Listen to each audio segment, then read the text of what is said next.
One in three people the age over 65 and older have experienced hearing loss. If you're one of these people that identify as deaf or hard of hearing or know someone who is, no worries, help is on the way.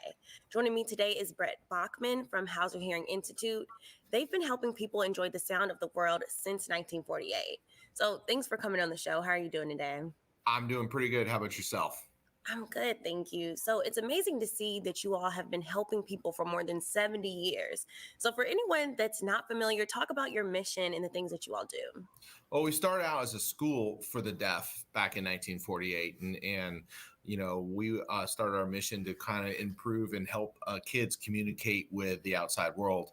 And back then, wasn't really any technology or ability other than sign to communicate. And we started looking at, okay, can people talk, can they communicate? And so that's kind of how we started. And then we evolved into total communication, which means we sign, we have technology for kids who want cochlear implants, we have hearing devices. There's all kinds of things that you can do so that we can treat any kind of hearing loss. Then in 2000, we started seeing adults, and now we see between 6,000 and 7,000 patients per year. And we always like to say that we've been helping the generations communicate with each other since 1948.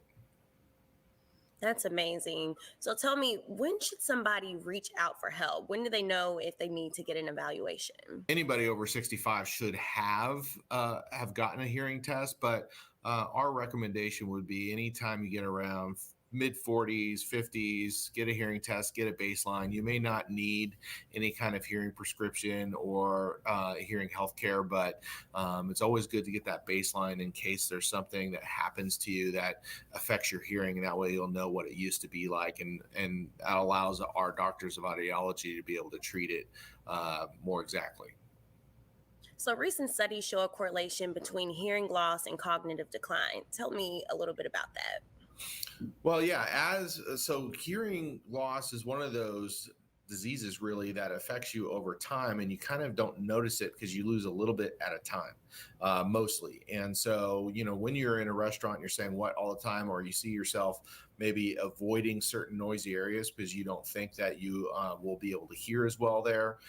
Those are the things. When it comes to cognitive decline, what happens is as you start to isolate yourself from social interaction, your brain isn't as stimulated. It can it's linked to early onset dementia, cognitive decline. So all of those things are the reason why you get your hearing tested. And if you need hearing devices or a hearing prescription, going to a place that can prescribe you and program the right way.